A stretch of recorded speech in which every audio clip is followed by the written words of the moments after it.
ایک دفعہ کا ذکر ہے کہ ایک شخص کہیں سفر کر رہا تھا۔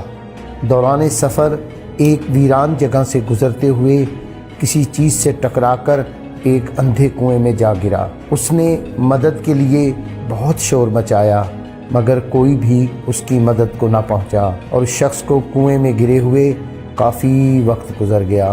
شام کے وقت اچانک اسے کچھ آہٹیں محسوس ہوئیں اور محسوس ہوا کہ کنویں کے پاس سے کوئی گزر رہا ہے۔ اس شخص نے دوبارہ شور مچانا شروع کر دیا، بچاؤ بچاؤ۔ اسی اثنا میں اس کی پکار سن کر کنویں کے اوپر سے ایک شخص نے جھانکا اور پوچھا، کیا ہوا؟ تم مدد کے لیے کیوں پکار رہے ہو؟ کنویں میں گرے ہوئے شخص نے رو رو کر بتایا کہ وہ بہت دیر سے اس کنویں میں گرا ہوا ہے اور سارا دن گزر گیا ہے، بھوک پیاس سے اس کی بہت بری حالت ہے۔ کنویں کے باہر والے شخص کو اس پر بہت ترس آیا۔ وہ فوراً بھاگا اپنے گھر گیا اور وہاں سے کھانا اور پانی لے کر آیا اور ایک ڈول میں رکھ کر رسی باندھ کر کنویں میں گرے ہوئے شخص کو کھانا اور پانی پہنچایا۔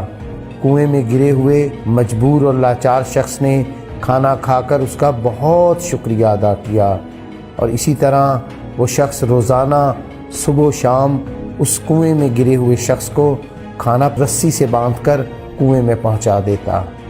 ایک دن ایسا ہوا کہ کھانا پہنچانے والے شخص کو اچانک کسی کام کی غرض سے اپنے گاؤں سے باہر جانا پڑا اور وہ اس کنویں میں گرے ہوئے شخص کو کھانا پہنچانا بھی بھول گیا اور کنویں میں گرا ہوا شخص سارا دن ساری رات کھانے کے انتظار میں بھوکا پیاسا بیٹھا رہا مگر کھانا نہ ملا اور اب بھوک اور پیاس سے اس کی بری حالت ہو چکی تھی۔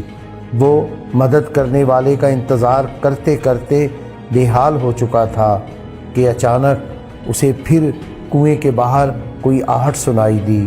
اس شخص نے پھر مدد کے لیے شور مچایا تو کنویں کے اوپر سے کسی اور شخص نے جھانکا اور پوچھا، کیا بات ہے؟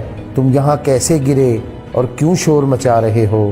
اس گرے ہوئے شخص نے اپنی بپتا سنائی کہ کئی دنوں سے اس کنویں میں گرا ہوا ہوں۔ باہر والے شخص نے پوچھا، تم اتنی دنوں سے یہاں پر ہو تو زندہ کیسے ہو؟ گرے ہوئے شخص نے بتایا کہ ایک اللہ کا بندہ ہر روز اس کو صبح و شام کھانا پہنچا دیتا تھا مگر اب وہ کئی روز سے نہیں آیا تو میری بہت بری حالت ہو گئی ہے۔ باہر والے شخص نے پوچھا کہ اس گہرے کنویں میں وہ تمہیں کیسے کھانا پہنچاتا تھا؟ اس شخص نے بتایا کہ ایک ڈول میں کھانا رکھ کر اور رسی سے باندھ کر مجھے نیچے کھانا پہنچا دیتا تھا۔ اس شخص نے کہا، اچھا۔ وہ گیا، ایک رسی لے کر آیا اور کنویں میں رسی لٹکا کر کہنے لگا، اب آپ اس رسی کو پکڑو، کچھ میں زور لگاتا ہوں، کچھ تم ہمت لگاؤ اور کنویں سے باہر آ کر اپنی زندگی خود جیو، نہ کہ ہر روز مدد اور خیرات کا انتظار کرو۔